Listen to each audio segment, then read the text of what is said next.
This is Casual Babble. This is my third time trying to record this episode because I'm not sure what it is about me recently, but I have been out of the zone. I have been keeping myself in strange paces that do not work for me.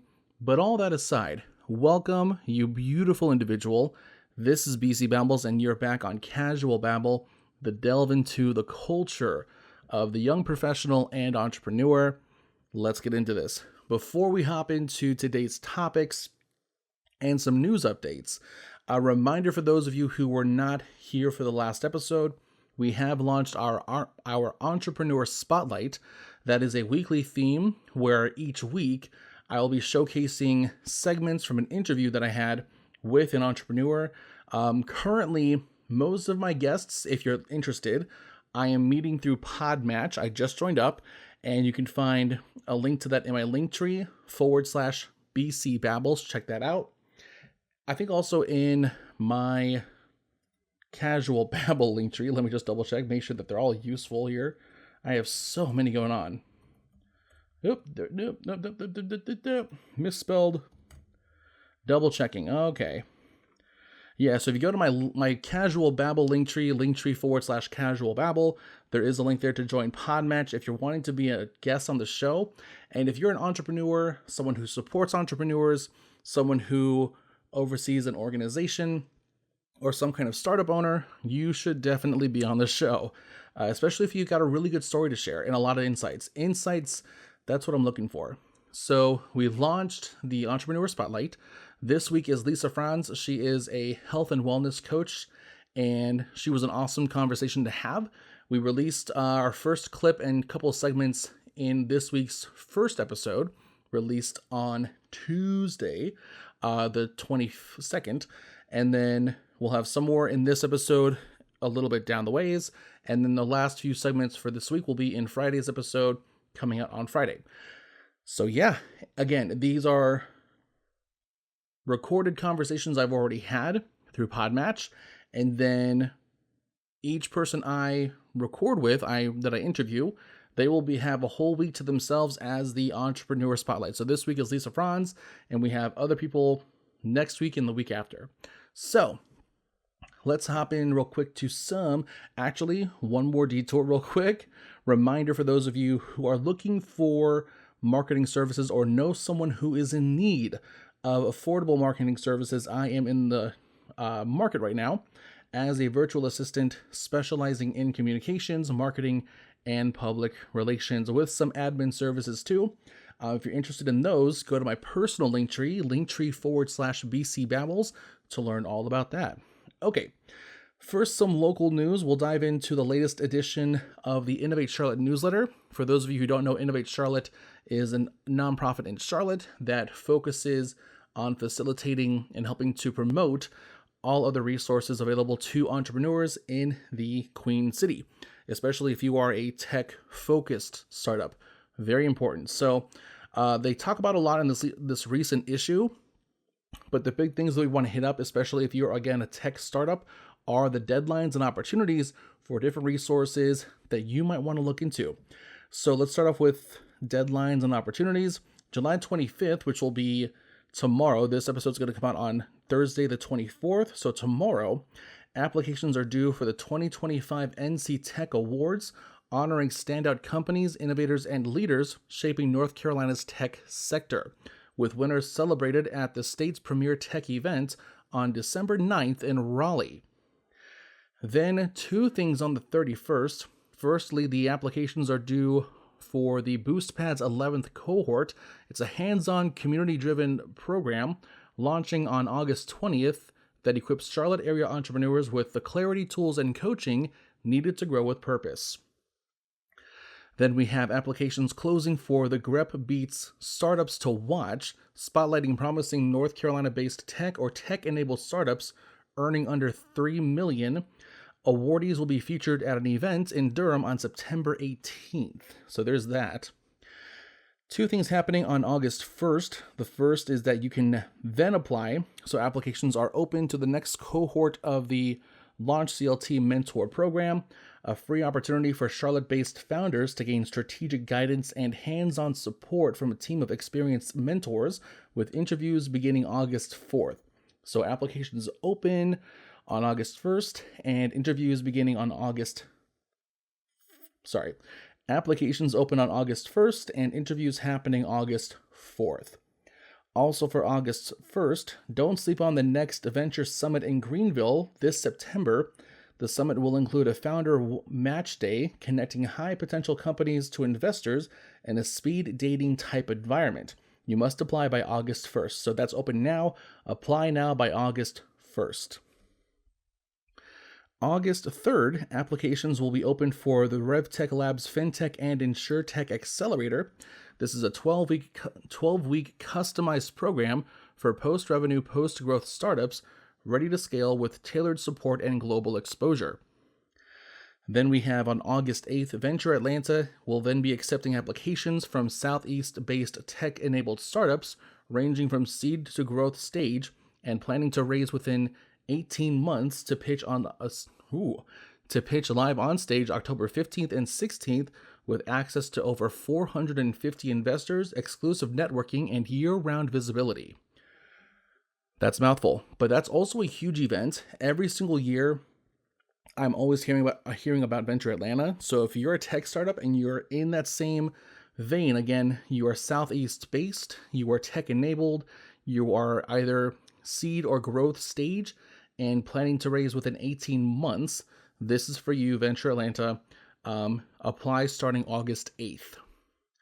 Then August 15th, Tennessee-based venture-backable startups can then apply to pitch at 3686 in Nashville, competing for a cash prize, exposure to investors, and potential funding through Launch Tennessee's Invest Tennessee Fund, one of the conference's most anticipated highlights. And then August 25th, the final deadline for next month, or opportunity, NC Ideas micro and seed grants offering $10,000 and $50,000 respectively to support early stage startups in North Carolina.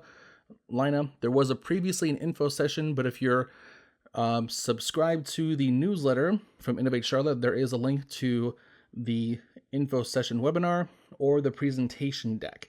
So let me just double check the link here to confirm if that's opening or closing. So yes, the applications open July 28th. They are due by August 25th by 5 p.m. Eastern Standard Time. So keep that in mind. Those are all of the VE. Man, I need to sleep. Anyway, those are all the deadlines for Charlotte-oriented startups through next month. Upcoming Charlotte events include Technology Innovation Leadership Breakfast, July 20. Ooh, that's today. Never mind. Never mind. The next one is on 31st, Tiki Tech Midsummer Mixer. Don't miss this mixer, an energizing evening of networking, tropical drinks, food, games, and fun hosted by the Lake Norman IT professionals community. Then, of course, there is the monthly event that I love, Pitch Breakfast, Pitch Workshop. That'll be August 13th at 8:30 a.m. This will be... Ooh, is this the actual workshop? Hold up. Because for those of you who don't know, Pitch Breakfast hosts a monthly event every month, of course. I just said monthly, but this will be unique. Okay, I'm double checking the info here. Join the Pitch Breakfast team as they present a unique pitch workshop used by several accelerators and incubators, including RevTech Labs and 53 Ideas. Juan Garzon, who is the executive director, he will review the best practices and insights from over 10 years of investor pitch events. Okay, so it's a bit of a deviation from the standard Pitch Breakfast event. For those of you who've never been, Pitch Breakfast usually has a monthly event where 3 founders from startups who are preparing to scale, they practice pitching their businesses in front of a panel of live investors. They get 6 minutes to present. Then the investors give them live feedback for 10 minutes. Really cool, very educational, great for networking if you're in the area. So I'd say stop by. So this pitch workshop will be on August 13th, starting at 8:30 a.m. at the Do Greater Foundation. Then there is the TLF Charlotte's Tech Sunset Cruise, the same day, August 13th at 5 p.m. The Tech Leaders Forum of Charlotte's annual Tech Cruise offers TLF members an exclusive evening of luxury, networking, little bites, and cocktails aboard a sunset cruise on scenic Lake Norman. So, if you're looking to be educational and bougie on August 13th, that's what you're going to do. Okay, moving on from Pitch Breakfast, we also have some insights from Forbes. Where did I go before? Let's check out Marketing Pulse. This is Marketing Pulse by Forbes Communications Council. This came out on July 22nd, so on Tuesday. So if you missed it, here's some insights from that newsletter. Let's see. They talk about strategic communication and how it's pivotal in business transformation, notably in sectors as varied as banking and education, to ensure success. Then opening and honest dialogue in M&A's transitions can safeguard morale and foster integration, emphasizing respect and transparency as key to smooth integration. Okay, let's talk about it. So hopping into the first element here, the role of communications during business transformation as a critical success factor. So this column says business transformations come in various forms, from digital shifts to market disruption, and they all demand exemplary communication to succeed. This is very true. I had a job a few years ago where they spend a lot of time, they spend a month training you to understand the position you're coming in for in a very specific way. And so by the time you hit the floor, you understand that you're supposed to function with certain approaches, and overall you understand you have a certain kind of set of responsibilities. And then I think it was a couple months in, they switched it up to where one major factor of our day-to-day functions, which was calling our clients, was no longer going to be a part of our responsibilities. And that caused a huge shift. And we did get like a singular presentation on how that was going to work, but it was still it still seemed so abrupt and so quick. Unlike another change they did where they helped us integrate into a new emailing system, which was great for us because at the time, I'll give some information. I was a digital specialist, and I had everyone had a large number of clients that they oversaw and worked to retain for the company. And they integrated us into this new emailing software that allowed us to track not just emails that we sent to our clients, but also if our clients saw and read our emails, to help us understand more clearly how much of our personal communications efforts were being, received. Because, sometimes clients want to pretend they didn't see certain emails about updates or deadlines, and this new platform helped us to distinguish clients who were truthful in those words and who were not. Let's see, more into this. Drawing from extensive experience in the financial and educational sectors, the importance of strategic communication has become apparent. It has the power to either drive success or lead to failure during times of significant change. Very true. Key principles for streamlining communication in transformations include clarity and consistency. Make sure the messaging is uniform so that it boosts brand awareness and revenue growth. Two-way dialogue, so regular feedback mechanisms increase employee satisfaction and buy-in. Don't spend all of your communications times just telling your employees what to do. Allow them to respond. Allow them to let you know how your intended changes may actually affect how things work. Because let's be honest, by the time you've developed a large-scale enterprise, you're no longer necessarily on the front lines. You don't really know how all the different elements of your business structure are affecting how people on the entry-level side of your business are really having to coordinate and approach things. So making what to them may seem like a random change might cause upsets that are unintended or unnecessary. So you really want to be able to understand how what you want to do will affect what they have to do. And then timelessness of information. timeliness of information. Structured timelines in communication keep employees informed, enhancing productivity, exactly just like I said. So strategies for effective communication include develop a communication roadmap, define clear objectives and match messaging with transformation milestones, empower managers, train managers to serve as empathetic communicators, building trust and resilience, and celebrate milestones. Recognition of achievements can boost morale and reinforce a culture of success. Again, this is all coming from the Marketing Pulse by Forbes Communications Council. I know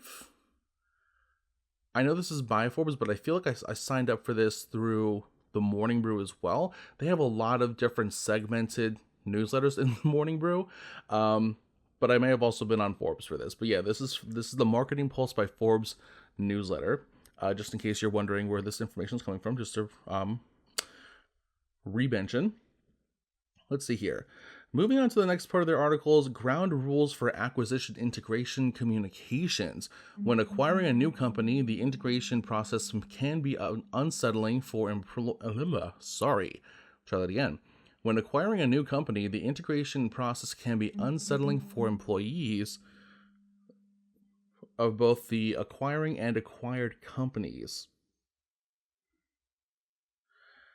A proactive and transparent communication strategy is essential to manage expectations, reduce anxiety, and facilitate a smooth transition. Now, what I mentioned before about changing, that's just with a singular company changing something in their operation, not necessarily involving acquisition. So this is also very important. So explore essential communication guidelines for M&A integrations. Start with respect. Recognize the emotional impact of change on employees and address their concerns respectively. Again, this requires two-way communication. It's not you just talking to your employees and telling them what's what.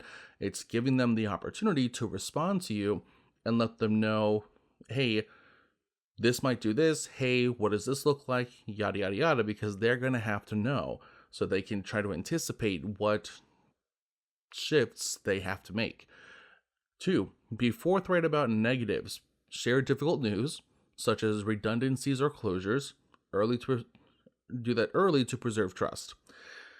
Showcase growth opportunities. Clearly communicate the enhanced career potentials within the expanded organization. Always very good. And live your values. Actions speak louder than words. Exemplify company values through tangible acts during integration. Now, I want to take this time before we move into further elements in this newsletter to check out the latest segment between me and Lisa Franz, this week's Entrepreneur Spotlight. So Gotcha. while I was still in the police, I was actually connecting with a nutrition coaching company, which is located or was located in Seattle, Washington. Okay. And started working for them part-time as I was still in the police. And like for anyone who's hesitant about starting a business or transitioning from one business to another, I would always recommend doing that, like a slow transition. I know often people say like you need to pull the trigger fully, just quit, just go all in. But Yeah. I believe for the majority of people that also have bills to pay or perhaps a family to look after or so, it just provides a little bit of extra security if you know by the time you leave one job, you at least have a foot in the door for another job. And so by the Yeah. time I left the police, I had already built up to part-time coaching with this company. And I also say to people that are brand new at something or people that are brand new out of college or so, I think it's great working for someone else at first. There are Mhm. certain people that are born entrepreneurs and they're just like they're action takers. They know what they want, they go for it. That wasn't me. Like I was just like I kind of feel lost. Like how do you even use Excel spreadsheets? Like what would I use for payment systems? I have no idea. How do I collect this? And nowadays with AI, I mean you can figure out things out even more easily. Very But this true. was like 2018, and I Right. am not a tech savvy person, so I was just like, I just want to coach. I just want to be a better coach and connect with people. That's literally all that I Mhm. was thinking about. So these first 2 years that I was then working full time for that company were incredibly helpful because I had a leader, a guy, someone to guide me that I could Mhm. direct my questions to when I had issues with my clients, but also just someone who would show me their systems. And I was learning from that. And after 2 years, I was like, you know what? I feel like I've learned everything I can from this person. I now feel confident enough to go out on my own. And he was very kind in letting me take a few of the clients that I had at the time with me. And then Mm, from there, it just took a few more months essentially to build my client base back up. And yeah, very so good. I've been running my own business since 2021 now. In 2022, I brought in the first coach that worked for me. I now have three ladies that work for me, and Hmm. I still, like to my earlier point of like not necessarily seeing myself as a number one, I still see it more as a collaboration rather than me just being there telling people what to do. I'm Yeah, a very like I don't like to micromanage at all unless someone is doing something that's not aligned with my values or the company right. values. I much prefer they kind of do things their own way while following our methods, I guess. And coming back from this episode's first segmented entrepreneur spotlight, moving on to our next element within the marketing pulse. Again, this is from Forbes. Uh, yes, Forbes Council, Communications Council. And now we're going to talk about CMO and CISO, the strategic alliance every B2B tech company needs. Let's see, in the increasingly digital landscape of B2B tech, the roles of CMO and CISO are more intertwined than ever. As data becomes central to marketing strategies and cybersecurity is paramount to enterprise integrity, the strategic partnership is crucial. Now, for those of you who don't know, a CISO is a Chief Information Security Officer. I don't think we hear about that role too much. Typically when it comes to C-suite positions, you hear about COO, CEO, CFO, CMO. But CISO is not, I don't think that's quite as common. But for those of you who didn't know what a CISO was, it's Chief Information Security Officer. Chief Information Security Officer. There we go. Let's see here. This alliance is essential not just for the functionality of roles, but for fostering trust and safeguarding the corporate brand in high stakes tech environments. So, why the CMO CISO collaboration is vital? Firstly, there's shared responsibility for customer trust, ensuring data privacy boosts customer confidence. And that's always been a big talk when it comes to customers of really any kind of subscription service or any kind of product service, loyal customers, where does our information go? So having that double-sided responsibility to make sure that our data is private, very important. Secondly, joint ownership of digital experience, integrating security in marketing initiatives enhances both engagement and safety. Thirdly, alignment of compliance and reputation. Corporation helps navigate the regulatory landscape while pushing innovative boundaries. And fourth, achieving speed with security.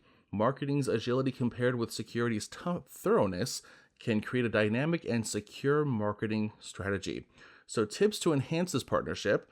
Firstly, learn each other's language. Understand the basics of each other's fields to improve communication and joint decision making. So CMOs work to understand your CISOs, and CISOs work to understand your CMOs.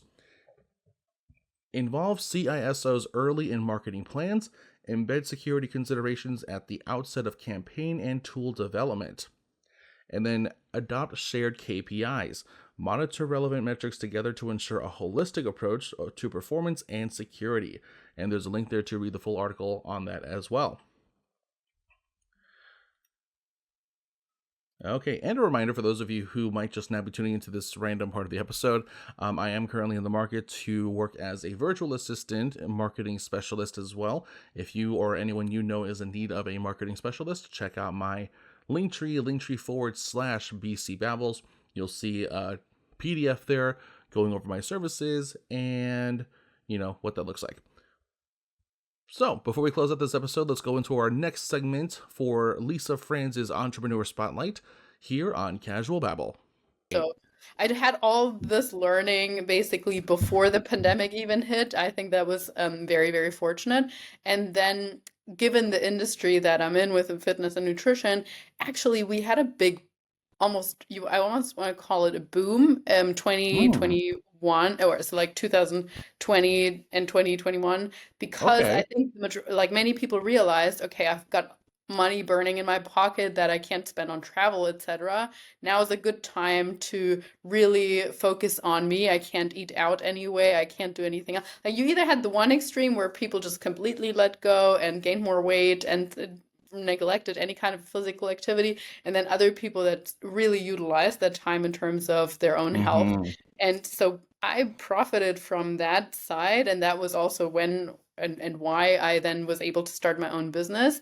Mm. Now, since then, I will be honest, probably the last year and a half or two has Okay. been more stagnant, if not at times going down. Like for me, business-wise, the first few years was like up, up, up, up, up, up, up, up, up, up, up, up, up, up, up. And I was just like, whoa, this is amazing. If this keeps going, I'm not going to complain. But then probably, I mean, since inflation has increased, even like the majority of my clients is in the US, the Mm-hmm. whole like not knowing what's coming up in terms of politics has really Right. put a damper on things. And then on top Oof. of that, AI does play make a difference, because for Yeah. example, people are just like, AI, give me a lunch with 30 grams of protein. I have chicken in Mm-hmm. my fridge and it should be less than 500 calories. And boom, you have a recipe, and it's like, okay. Yeah. They don't see the point of the accountability that obviously AI doesn't provide, but it does hold some people back from investing Mm-hmm. in a proper coach. And Absolutely. then throw in Ozempic and the rest of it. So that is why the last year and a half or so, things have stagnated slash gone down a little bit. Yeah. And I have seen that amongst like other people in my network as well, where the big companies, they're not suffering too much from that, but really is like solopreneurs or smaller businesses like mine that Yeah. have suffered a little bit from that. All right, thank you, Lisa. And that was a great conversation to have with her. Again, this is only her second of 3 episodes this week. This is coming out on July 24th, Thursday. So tomorrow, Friday, will be the last episode with her Entrepreneur Spotlight segments in it. And you're welcome to check all these episodes on YouTube, as well as any of your favorite streaming services. We will see you again tomorrow, Friday, July 25th, for our 3rd episode this week. In the meantime, stay safe, have fun, and be sure to hit us in the comments, follow us where you can. And if you are an entrepreneur or someone who in some way, shape, or form supports entrepreneurship, you should definitely be a guest. The easiest way to become a guest with me is to hop onto podmatch.com. If you want a link, go to my podcast Linktree/casual babble. There's a link there to join Podmatch, and you'll find me there. We can connect really easily and set up your time to be recorded for the show. See you then. In the meantime, have a great day.